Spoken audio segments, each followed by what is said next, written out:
प्रिय शिरोमणि आचार्य गुरु अविशुद्ध सागर जी महाराज के आशीर्वाद एवं मां जिनमाणी की कृपा से अपनी वाचना को प्रारंभ कर रहे हैं। हमारा 10वां श्लोक चल रहा था। विषयासा वसातीतो नारम्भो परिग्रह ज्ञान ध्यान तपोरस्ता तपस्वी सा पिसस्से। विषयों सा वसातीतो, जो विषयों की चाह से अतातीत मतलब उनके वश से रहित हो गए हैं, उनके बस में नहीं है। तो कल हमने समझा कि विषयों की आशाएं कौन सी होती हैं? जो 5 इंद्रिय संबंधी आशाएं होती हैं वो विषयों की आशाएं होती हैं। हमने 5 इंद्रिय का कल स्वरूप समझा। 5 इंद्रियों के स्वरूप में भी हमने समझा कि कैसे हम उन 5 इंद्रियों के स्वरूप में उनको हम अपना मान के बैठे हैं और उनको अपना मानने से हमारी आत्मा उनके बस में हो चुकी है। और जब हमारी आत्मा उनके बस में हो चुकी तो क्या हो गया? मालिक पने से हटके नौकर हो चुके। ये हमने यहां पर समझा था। आज हम समझेंगे 5 इंद्रिय जो विषय हैं वो कौन से। कभी आपने समझा? स्पर्श इंद्रिय आपने कभी देखा? एक स्पर्श इंद्रिय के लिए कहानी आती पिछले लोक में।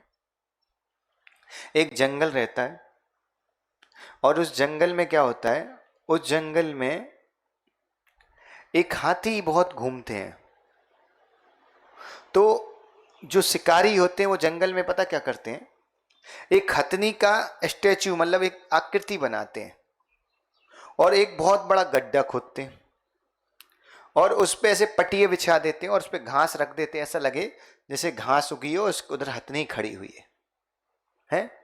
और हाथी जब वहां से आते तो वो गड्ढे में हथनी को खड़ा हुआ देखते हैं और जब उनकी स्पर्श इंद्रिय के काम वासना के कारण वो उस हथनी की तरफ जाते तो क्या होता है, वो हथनी तो थी नहीं, तो क्या होगा, वो हाथी उस गड्ढे में गिर जाता है।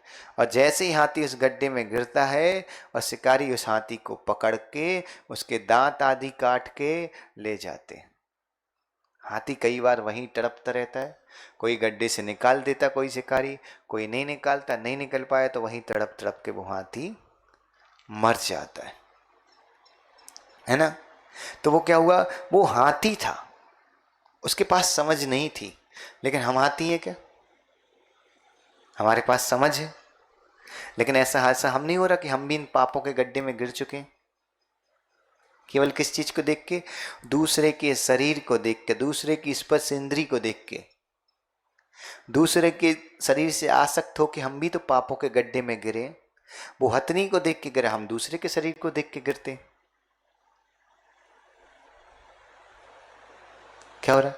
हम वो हथनी को देख के गिरता, हम दूसरे की शरीर को, दूसरे की इच्छा, अपने अंदर जो स्पर्श इंद्रिय रूपी इच्छाएं होती हैं उनके कारण कितने बार पाप के गड्ढे में गिर जाते, कितने बार। मां, आप कल्पना करो कि आप अपने पिता की पुत्री थी। पिता कितने प्यार से रखता था, मां कितने प्यार से रखती थी।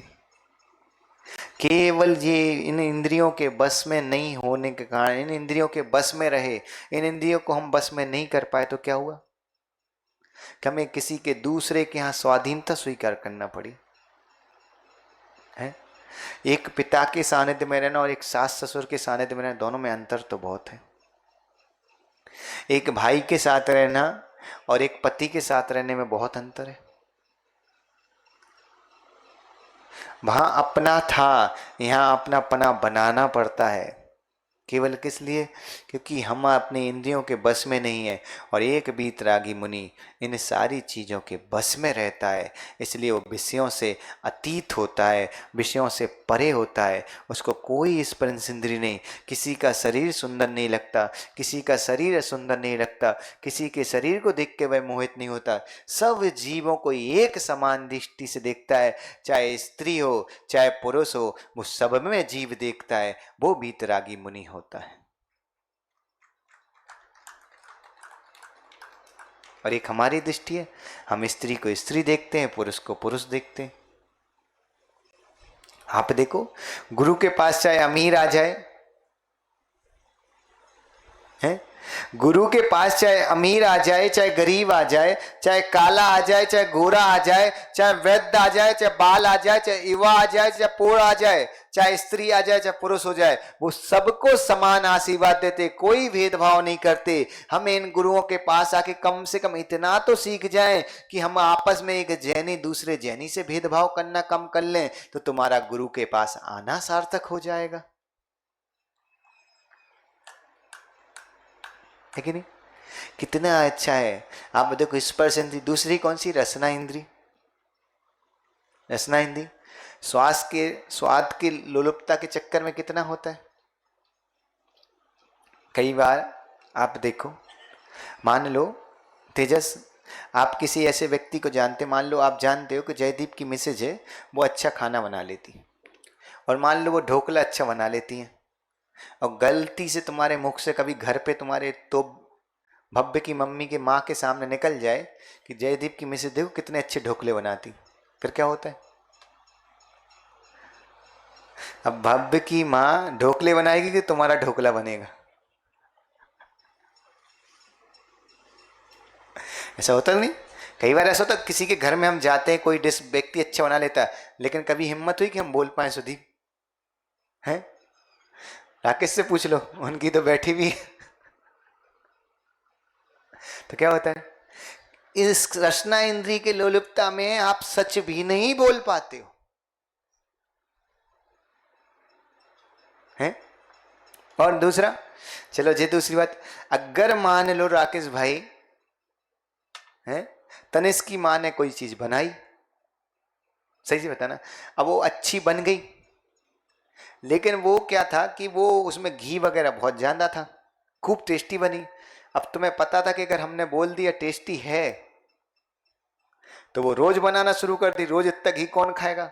पहली तो फैट बढ़ रहा है, तो और खाओगे तो और बढ़ेगा, दिक्कत हो जाएगी। अब तुम्हारे मन में आए, अब तुम्हारी समस्या बताओ कैसी रहती उस समय?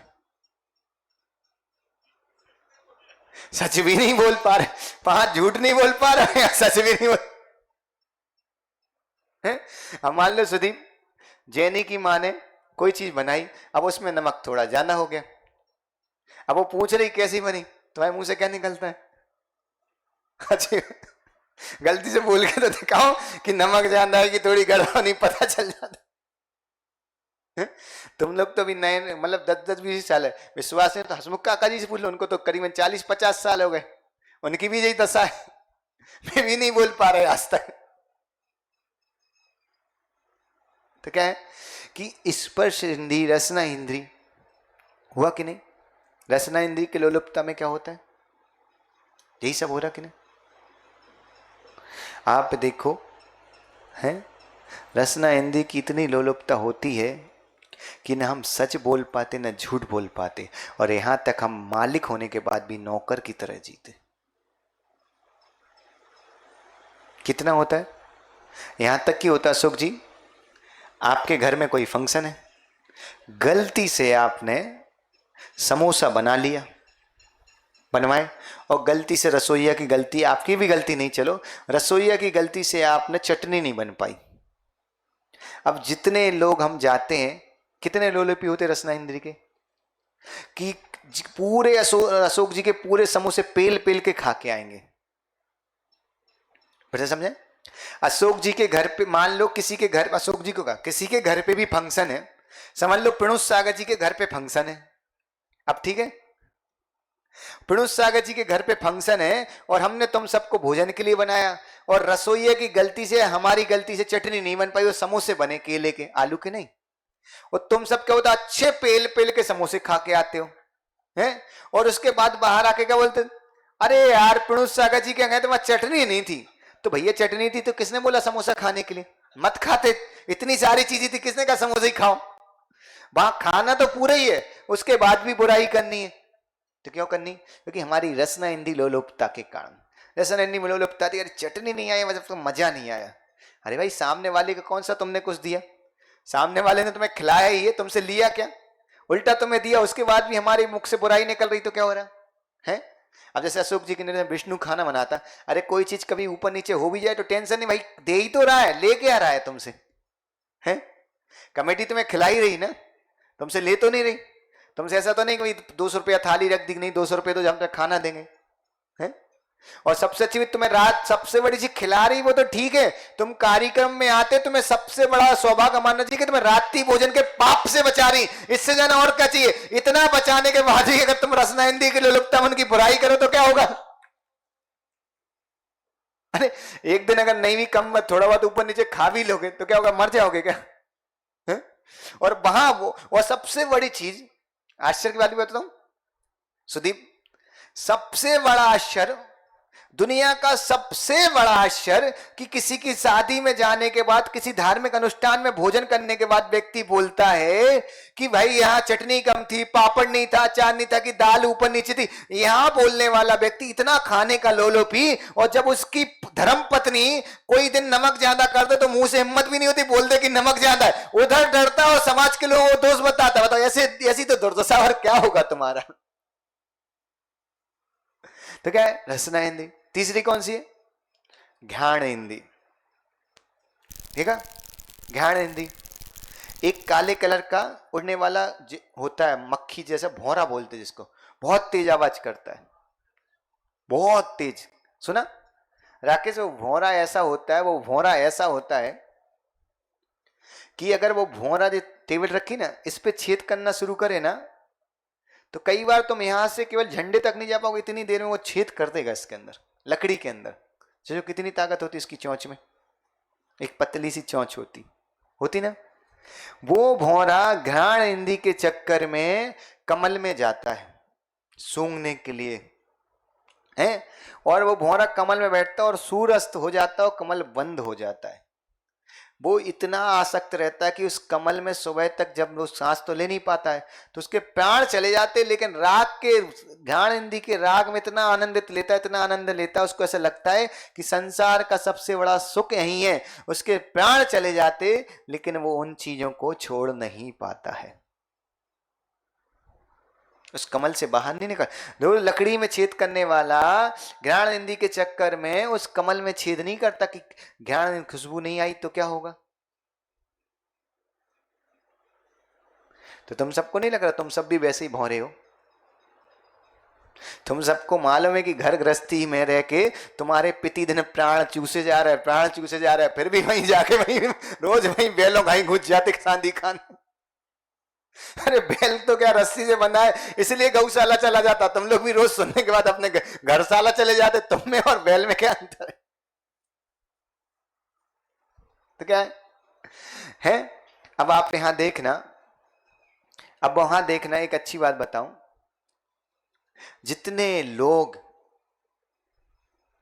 जितने जैन व्यक्ति घर में रहते हैं, घर से बाहर निकलते समय खूब परफ्यूम लगाते हैं। कई लोग तो ऐसा ऐसा परफ्यूम लगाते, पूरा रूम देखो उनका परफ्यूम से महक जाता। हजारों हजारों करोड़ों रुपए का परफ्यूम लगा डाला, कौन से शरीर से तुम्हारी खुशबू आना शुरू हुई? 2 घंटे बाद वही तुम्हारी काकरी बदबू देते हुए मिली। इतनी बदबू देते मिली, अगर खाना खा के तुम ही सूंघ लो ना तो वॉमिटिंग कर दो। जैसे तो दशा है, कितना तुम लगा लो, खूब ड्यू लगा लो, दुनिया भर के पता नहीं कितनी कितने ड्रम सट्रम कंपनियां आती, इतना तुम लोग लगाते। अरे क्या मिलता है? लेकिन तुम्हें खुशबू मिले नहीं मिले, शरीर से याद रखना, महावीर के आदेश के विपरीत तुम चल रहे हो तो तुम्हें नियम से पाप मिलता है। और वो इत्र, वो खुशबू वाली चीजें जो फूलों की हिंसा करके बनती, उनका नियम से तुम्हें पाप भी लगता है। शरीर तो नियम से बदबू देगा, उससे तुम्हें कभी खुशबू नहीं आने वाली है। चौथे क्या है? चक्षु इंद्रिय। चक्षु इंद्रिय की कहानी तो तुम सबने देखी है? मान लो अपने एस के जैन साहब को पकड़ लो, एक बार जे मॉल गए घूमने और गलती से मॉल में कोई हीरोइन की फोटो लगी, एक बार तो दिख गई, दूसरी बार जे गर्दन घुमा के देखें, अगर बाजू में इनकी बेटे की मां है तो फिर देखो क्या होता है, हैं? बिल्कुल तुम लोगों की सही बताया ना, घोड़ा देखा ना, घोड़ा तांगे में लगा रहता है। अशोक जी घोड़ा देखा तांगे वाला? तुमने देखा ही उत्तर प्रदेश में चलाया भी, चलो तो और अच्छे मिल गए। तो तुम्हें उसमें 2 चीज पता, उस घोड़े में एक लगाम होती है और एक आंख के इधर पट्टी लगा देते। वो क्यों लगा देते? सीधा चलता रहे, इधर उधर ना देखे, है ना। और लगाम किसके हाथ में होती है? कोतवाल के हाथ में, जो चलाता है। तो वही तो दशा तुम्हारी है, तुम्हारी लगाम भी तो दूसरे के हाथ में, और तुम्हारे यहाँ पट्टी लगी नहीं है। बाकी स्थिति तुम्हारी ऐसी ना, तुम इधर देख सकते ना उधर देख सकते, कोई आनंद से देख भी नहीं सकते। तो मान लो सुधीर, अगर कोई ऐसा अननोन नंबर आ जाए और 5-10 मिनट तुम बात कर लो प्रेम से, तो क्या होगा? और घर के अंदर वो भी है, ब्लास्ट हो जाएगा। या कोई तुम्हारे बेटे की मां भी कर ले तो क्या होगा? तुम्हारी भी दशा वही है। तो क्या है, कितनी चीजों को हमने देख डाला, कितनी चीजों को भोग डाला इन आंखों से, कभी कुछ मिला है? एक चीज बताना मां, राकेश भाई, कपड़े धुले पहन के आए कि गंदे? धुले पहन के आए ना, क्यों?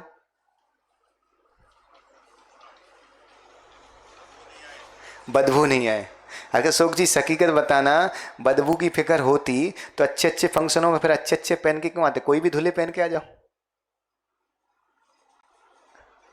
क्या है, हम किसी कार्यक्रम में जाते, किसी अनुष्ठान में जाते, या किसी बाहर फंक्शन में जाते, हम रोज धुले कपड़े पहनना पसंद करते।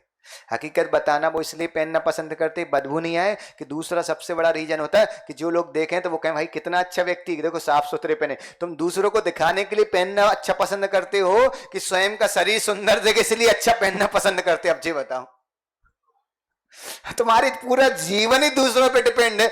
दूसरा वो खाना बनाते तो दूसरा बोलते अच्छा बना है, तुमने कुछ बोला कुछ सुना तो दूसरा बोलते अच्छा की, अच्छा बोलते अच्छे गाते हो है। कोई तुम क्रिया करते, तुमने गाड़ी खरीद ली महंगी से महंगी, तुम्हें उस चीज का गाड़ी का आनंद नहीं आता? जब 100 लोग बोलते ना क्या गाड़ी खरीदी भाई, कितनी सुंदर गाड़ी, कितने की खरीदी, वो तुम्हें आनंद देता था, तुम्हारे पैसे लग गए वो आनंद नहीं। तुम दूसरे पे तो पूरी जिंदगी तुम्हारी डिपेंड है, और तुम जिंदगी भर भी क्या किया? इन आंखों से केवल दूसरों को देखा और दूसरों को दिखाया। अरे भाई, एक बार इन आंखों से खुद को देख लेता तो दूसरों को देखने की आवश्यकता नहीं पड़ती। भगवान महावीर ने एक बार खुद को देखा, बाकी दुनिया तो उनके केवल ज्ञान में झलकने लगी है, वो देखते नहीं है, केवल झलकती है। ऐसे भगवान महावीर होते हैं। और अंतिम क्या है? अंतिम कौन सी इंद्रिय है? कर्ण इंद्रिय की कहानी तो तुम्हें पता ही है? क्या है जयदीप? कई लोग ऐसे हैं, बुरा नहीं मानना कोई, कई लोगों की ऐसी दशा है, उनको खाने में नमक नहीं दो तो फिर भी चला लेंगे, समोसे के साथ चटनी नहीं दो तो चला लेंगे, लस्सी के साथ मीठा नहीं दो तो भी चला देंगे, लेकिन जब तक उन्हें दिन भर में 2-4 बातें इधर उधर की ना मिल जाए, जब तक उनका खाना नहीं पचेगा। ऐसे लोग संसार में बहुत सारे मिलते हैं, ये कर्णंधी के बसीभूत व्यक्ति हैं। इनको जब तक आनंद नहीं आता मां, जब तक 1-2 बातें इधर उधर ना कर लें, 1-2 बातें इधर उधर ना सुना दें। ऐसे ऐसे लोग हैं। क्या हुआ? ये 5 इंद्रियां हमारी थी क्या? थी। आप देखो कर्ण की बसूभूत था। आपने कभी कल्पना की, सांप को देखा? सांप को है, सांप अपने आप में बहुत स्पीड में चलता है। बिना पैर वाले जानवरों में सांप सबसे तेज स्पीड में चलने वाला जानवर है। है। और सबसे बड़ी चीज, वो एक बार कोई चीज देख ले तो बरसों बरसों तक याद रख सकता है, इतनी कैपेसिटी। हाँ तेजस, एक बार सांप किसी चीज को देख ले तो बरसों बरसों तक याद रखने की कैपेसिटी होती है। हैं? आप देखो कर्णेंद्रिय के लोप में क्या होता है, जब सपेरा बीन बजाता है उसकी आवाज की मधुरता के चक्कर में क्या होता है, उसकी आवाज की सपेरा बीन बजाता है और उसकी आवाज के चक्कर में क्या होता है, भाई सपेरे के बस में हो जाता कि नहीं उस बीन की आवाज के चक्कर में। सोचो, इतना सब कुछ पावर होने वाला सांप भी टोकनी में बंद होकर जीवन भर बंदिश में रहता है। उसी तरह तो माँ क्या हुआ, तुम भी सांप जैसे ही हो। तुम इन लोगों की आवाज के चक्कर में ऐसी बंध गई हो, ऐसी बंध गई हो कि अब छूटना भी चाहो तो छूट नहीं पाती, इनकी टोकनी में बंद हो गई हो। सोचो, तुमने अपना बिल छोड़ के, मतलब अपना परिवार छोड़ के इनकी टोकनी में आके रह रही हो। क्या है, आवाज का ही तो खेल है।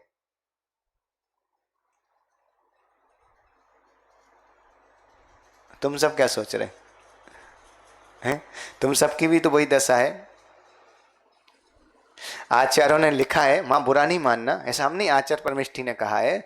उन्होंने कहा कि दो जिब्बा, नागिन जो होती है ना उसकी दो जिब्बा होती सांप की। दो जिब्बा वाली नागिन एक बार किसी को डसे तो व्यक्ति बच सकता है, लेकिन दो चोटी वाली अगर एक बार किसी को डस दे तो व्यक्ति जीवन में कभी नहीं बचता है। ऐसा हम नहीं, आचार्यों ने लिखा है कि नहीं अशोक जी? हमें अपनी व्यवस्था करें, हम पे लड़ने आ जाए। तुम खुद देखो कि जब से जे तुम्हारे गले आई हैं क्या हुआ है।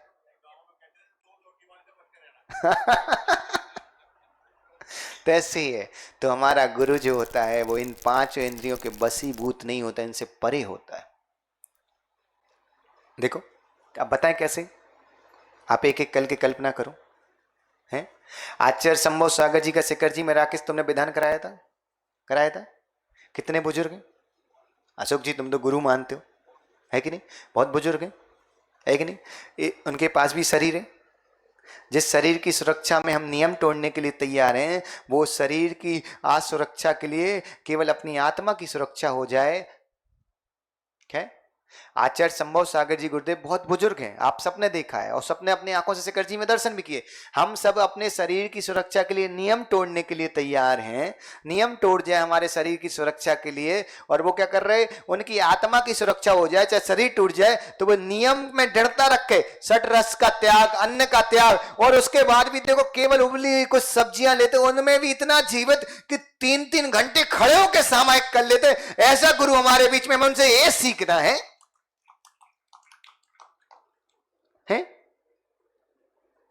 रसना इंद्री, आपको भूख लगती कि नहीं? भूख के साथ स्वाद खाने की इच्छा होती कि नहीं? अगर मान लो सुदीप कभी 7 दिन तक तुम्हें एक ही सब्जी दे दी जाए तो क्या होगा? क्यों? वो सब्जी सब्जी नहीं रहेगी क्या? रहेगी। हैं? 7 दिन तक अगर तुम्हें सब्जी एक ही दे दी जाए, तुमने कभी नोटिस किया क्या होगा? खाओगे, गले से नहीं उतरेगी।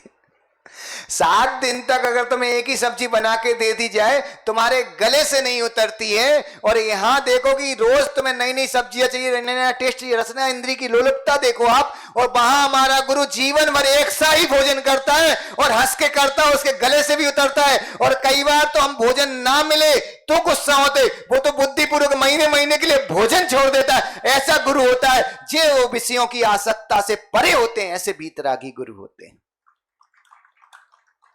क्या लग रहा है? 7 दिन तक राकेश हम एक सब्जी मिल जाए मैं भोजन नहीं पाता है, हैं? अगर 7 दिन तक अगर सब्जी एक सी मिल जाए तो सुदीप को पता चल जाएगा कि तनिष की मम्मी और तनिष के पापा के बीच में कुछ हो चुका है, बाजू में आवाज आ जाए। क्या होगा? 7 दिन तक एक सा भोजन मिलेगा तो क्या होगा? अरे आगे का तुम सबकी तो ही दशा है।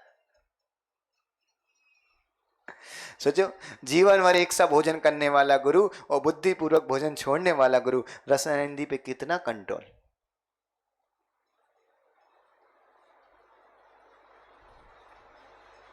है। आप देखो ज्ञान हिंदू है, कितनी अच्छी अच्छी चीजें तुम लोग दिन भर सूंघते रहते हो। और कई बार तो ऐसा बताऊं ना माँ, अपन किसी के घर में गए या कोई फंक्शन में गए बता, और कोई माँ वहां इत्र या परफ्यूम वगैरह लगा के आई, सूंघते तो हम सबसे पहले क्या पूछते? कहाँ से खरीदा, कितने का है? पता चला तुम्हें महीनों महीनों खरीदना नहीं है, लेकिन इंटरेस्ट है, पूछना कि नहीं? कभी तुम लोग इतनी सारी चीजें लगा के आते हो, क्रीम पाउडर, आज तक कोई गुरु तुम्हें ऐसा मिला जिसने पूछा भाई कहाँ से खरीदा, कितने का, एक डिब्बा हमारे लिए भी ले आओ? तो वो क्या, हमें लगता है तुम लोग हम लोगों को खजूर से समझते हो। हम लोग भी इंसान ही है भाई, हम लोग को इंसान समझते कि नहीं तुम लोग? हैं? हम लोग भी इंसान ही है हसमुख काका जी, हम लोग कभी पूछते नहीं मिलते, तुम लोग क्यों पूछते हो? जिन चीजों से तुम्हें पाप लगता वो भी चीजें तुम पूछते कि नहीं? हैं? यहां तक बताऊं, बुरा मत मानना, किसी की नई नई शादी हो और शादी के बाद जब वो घूमने जाते, घूमने के बाद आते तो क्या क्या पूछ लेते हो?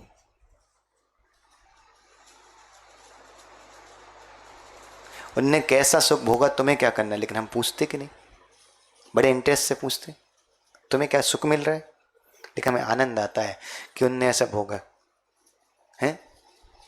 क्या शादी की सालगिरह होती है, ईमानदारी से बताना माँ, वो पाप की गिरह है कि नहीं? उस शादी हुई तो पाप तुमने बुद्धिपूर्वक पाप किया। जब जब शादी की सालगिरह आती है और उसी दिन मान लो किसी तुम्हारी दोस्त की हो या आगे पीछे हो, तुम पूछते तुम्हारे पति ने क्या गिफ्ट दिया? कभी हमारे मन में आया कि हम पूछें कि इस साल शादी की सालगिरह पे तुमने कौन सा संयम लिया? हकीकत बताऊं, आगम के अनुकूल अगर व्यक्ति हर पहली शादी के बाद हर शादी की सालगिरह में हर महीने में एक एक दिन का ब्रह्मचर्य लेना, तो तीसवीं शादी की सालगिरह में वो पूर्ण ब्रह्मचारी हो जाए। 20 साल में शादी हो गई, 25 साल में शादी हो गई, 55 साल में तुम्हारा तीसरी शादी की सालगिरह, 30वीं शादी की सालगिरह मनी। हर साल केवल हर एक शादी की सालगिरह में हर जैन व्यक्ति एक महीने में एक दिन का ब्रह्मचर्य लेना शुरू कर दो। जब तुम्हारी 30वीं शादी की सालगिरह मिलेगी तुम पूर्ण ब्रह्मचारी हो जाओगे। और क्या चाहिए? एक साल में एक दिन का तो तुम पालन कर ही सकते, एक दिन में एक साल में एक दिन का अभ्यास कर सकते, लेकिन इतना अभ्यास तुम करोगे तो जब तुम्हें पता क्या होगा, जब तुम्हारी 30वीं मनेगी तुम ब्रह्मचारी हो जाओगे, जब तुम्हारी 50वीं मनेगी ना तुम साधु हो जाओगे। लेकिन इतने भाव। और हमारा गुरु देखो, वही गुरु, वही इंद्रियां, वही सब कुछ होने के बाद हजारों लोग हैं। आप देखो, कई बार हम बताएं, आचार्य भगवान विशुद्ध सागर जी गुरुदेव है ना, उनके संग में जाना सारे मुनि युवा। हम क्या बोल रहे हैं कि वहां पंडित जी स्वयं आके, शिवचरण लाल जी पंडित जी बोले कि गुरुदेव तुमने समाज के साथ बहुत गलत कर दिया, ऐसे सुंदर सुंदर से युवा पकड़ के लायो, हमारी मोड़ियों को ऐसे लड़के नहीं मिले, उन लड़कों को तुम पकड़ पकड़ के दीक्षा दे रहे, हमारी मोड़ियों की शादी नहीं हो रही और आप दीक्षा देने में लगे हो।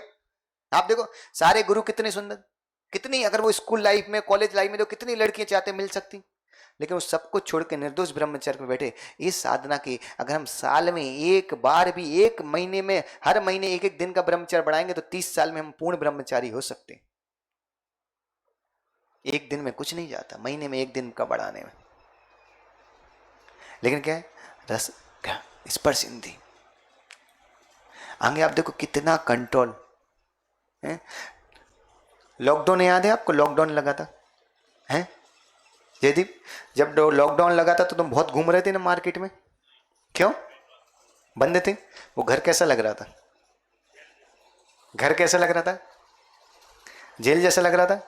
हकीकत बताओ, अपने गुरु के पास जाओ है तो एक कल्पना करके जाया करो।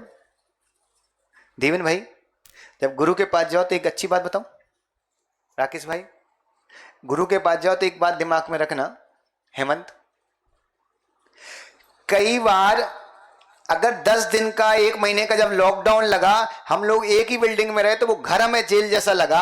आप बताओ, तुम्हारा गुरु 4-4 महीने का चतुर्मास करता है, एक बिल्डिंग से कौन सी सिटी घूमने जाता है? अपन नहीं है क्या है, सनमती पार्क के बाहर कभी गए? कोई जाना घूमना? हमने बोला कि हमें घुमाने ले चलो, हमने बोला कि तो हमें शॉपिंग कराने ले चलो। एक स्थान पे रहने की कितनी बड़ी साधना वो जीवन भर करता है। हमें तो एक महीने सरकार की तरफ से लॉकडाउन लगा तो हम बेचैन हो गए, वो जीवन भर एक स्थान पर रहने की साधना करता है और उसके बाद भी वो हंसता है और आनंद से रहता है। उसको वो दीवार भी मंदिर जैसी लगती है और हमें घर जैसा, मंदिर भी जेल जैसा लग रहा था लॉकडाउन में। सोचो जे हम में और हमारे गुरु में अंतर होता है। यही तो विषयों की आसक्ता से वो परे हो गए। आगे क्या है? आरंभ, निरारंभ है ना। निरारंभ भी होता है आरंभ से रहित। मां, आप तो आरंभ सारंभ अच्छे से जानती हो, है कि नहीं? कितनी माँ जो घर में झाड़ू लगाती ना। एक अच्छी बात बताऊं, सभी जैनियों के लिए एक बहुत अच्छी बात बताऊं, जिस घर में घर की गृहिणी, मतलब घर की जो मालकिन होती, जो बहू होती है, जो घर की बड़ी बहू होती है, घर की जो मालकिन पद पे, अगर वो घर के मुख्य द्वार पे रोज नियमित सुबह शाम झाड़ू लगाती है तो उस घर में नियम से लक्ष्मी आती है। क्यों? लक्ष्मी को जब मालकिन बुलाएगी जब ही तो मेहमान आएगा। नौकर के बुलाने पे कोई मेहमान आता है क्या घर पे? तुम भी भोजन की व्यवस्था करते हैं? अभी देखो जब प्रवचन खत्म होगा तो राकेश भाई खुद खड़ा होकर बोलता कि नहीं कि भाई अन्नपूर्णा की व्यवस्था है, सब लोग अन्नपूर्णा ग्रहण करके जाओ। अगर वहां किसी नौकर को खड़ा कर दिया तो तुम सबको कैसा लगेगा? कैसा लगेगा? ऐसा लगेगा ना कि भाई कि हम नौकर हैं, कि नौकर हमें बुलाने आए, हमें खाने की इच्छा नहीं होती। जब राकेश भाई बोलता है तो लगता है भाई कोई टेस्टी बोल रहा है, समाज का बोल रहा है, तब उनको ऐसा लगता है ना अपन खाएं। तो सोचो लक्ष्मी भी उसी घर में आती जिस घर में घर की मालकिन झाड़ू लगाती। माँ झाड़ू लगाना नहीं सिखा रहे, अब आप बताओ झाड़ू लगाते उसमें कई बार चींटी आदि मर जाती कि नहीं? सही सी बताना, छोटे छोटे जीव मरते? किसी मुनि को देखा झाड़ू लगाते हुए? हैं? हम घर में झाड़ू लगाते, पोंछा लगाते, जीभ मरते। तुम इस पिच्ची को झाड़ू मत समझ लेना बाबू, ये झाड़ू नहीं है। और इसको पकड़ के कई बार चौके में लोग ऐसे करते ना तो चींटी मर जाती है। अरे भाई ये पिच्ची पकड़ना जितना कठिन है उतना चलाना भी कठिन है। इतने प्रेम से की जाती कि चींटी अलग भी हो जाए और चींटी ना मरे। हम झाड़ू इस तरीके से लगाते घरों में कि चींटी तो छोड़ो, चीटा तक जैसे जीव मर के चले जाते और हमें दिखते भी नहीं है। वो गुरु छोटे छोटे जीवों को बचा रहा है और तुम एक आरंभ करके केवल झाड़ू पोंछा में कितने असंख्यात जीवों को मार डाला। वो गुरु जीवन भर जीवों को बचाएगा और तुम जीवन भर जीवों को मारोगे। ये तुम में और तुम्हारे गुरु में अंतर होता है। खाना बनाओगी माँ, या बना के आई होगी या बनाओगी? गैस जलाया, हिंसा होगी कि नहीं? अग्निकांड में कितने सारे जीव मरते। चावल शोधन करना पड़ते, चावल में त्रुड़ा निकल गए, दाल में चील में पता चला लौकी की सब्जी है, कोई सब्जी बनाई उसमें भी जीव आ गए। कितना पाप है? गुरु को कोई पाप नहीं है, सारे आरंभ सारंभ से परे हैं। और दूसरी चीज बताऊं, सबसे बड़ी आनंद की बात बताऊं कि ना यहाँ बनाने की टेंशन है ना खाने की टेंशन है। पड़गाने के समय निकले, पड़गाने वाला मिल गया तो खा लेंगे, और भाग्य में होगा बाल आदि नहीं है तो खा लेंगे। यहाँ कोई टेंशन नहीं, यहाँ सब्जी बने नहीं बने कोई दिक्कत नहीं है। यहाँ तो सब ताजा ताजा आराम से मिलता है। क्यों? तुम लोग एक चीज बताओ, तुम लोग हम लोगों को देख के ईर्ष्या नहीं होती है? कैसे हो? किसी व्यापारी को देखते तो ईर्ष्या होती है, अपने से अच्छे व्यक्ति को देखते तो ईर्ष्या होती है। तो तुम लोगों से अच्छे नहीं है क्या हम? हम तुम लोगों से बेकार लगते क्या हैं? हम लोगों से ईर्ष्या नहीं होती। देखो तुम जीवन भर कमाते हो फिर भी शांति से नहीं खा पाते, खुद की मर्जी से पहन नहीं पाते। कई बार पत्नी बोल दी जे वाली शर्ट पहनो तो शांति से वही वाली पहन के आ जाते हैं। ये तो तुम्हारी दशा है। हम लोग देखो कोई टेंशन नहीं, जब उठने की मर्जी उठ जाओ, जब बैठने की मर्जी बैठ जाओ, जब पढ़ने की मर्जी पढ़ जाओ, जो बोलना सो बोलना, कोई डर नहीं, कोई निडर, पूरी निडरता के साथ होते। तुम लोग हम लोगों से जेलस नहीं होती? अरे दुनिया में जेलस भी करना है तो हम लोगों से करो। हम लोगों से जेलस करोगे तो हो सकता है कि तुम हम जैसे बन जाओ। तुम करते भी हो पापियों से जेलस तो पाप रूपी तो बनोगे, और बनोगे भी क्या? तुम्हें जेलस करना भी तो नहीं आता है?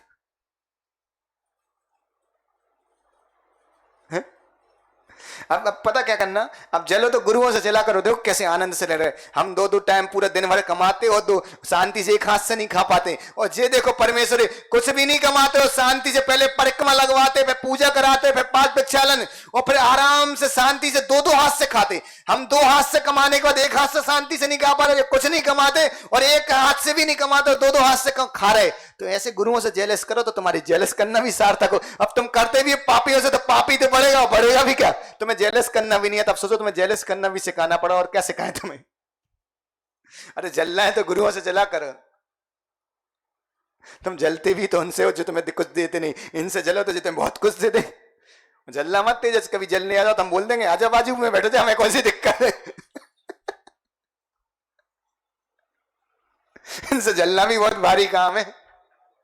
लोग में कहते नंगे से तो खुदा भी डरता है।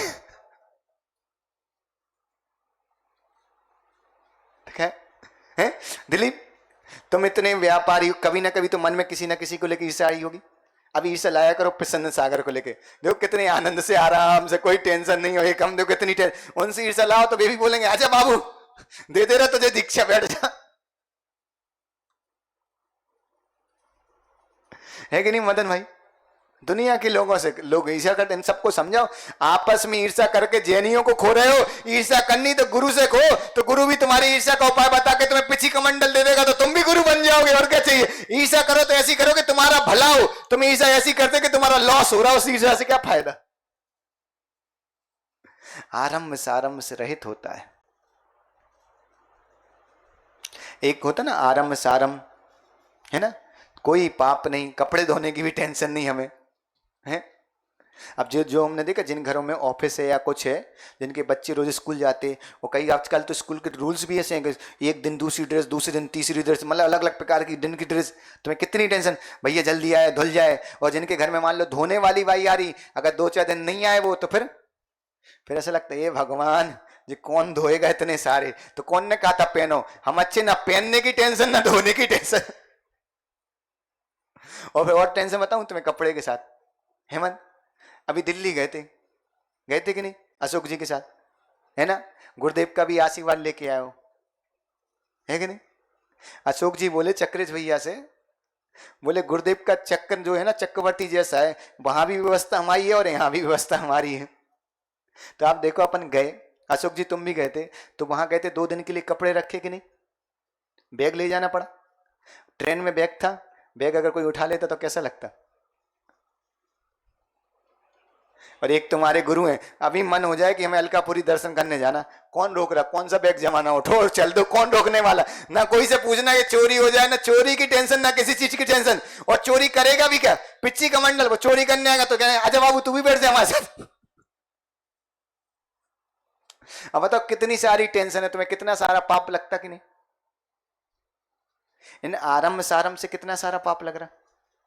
और तीसरा सबसे बड़ा पॉइंट क्या है?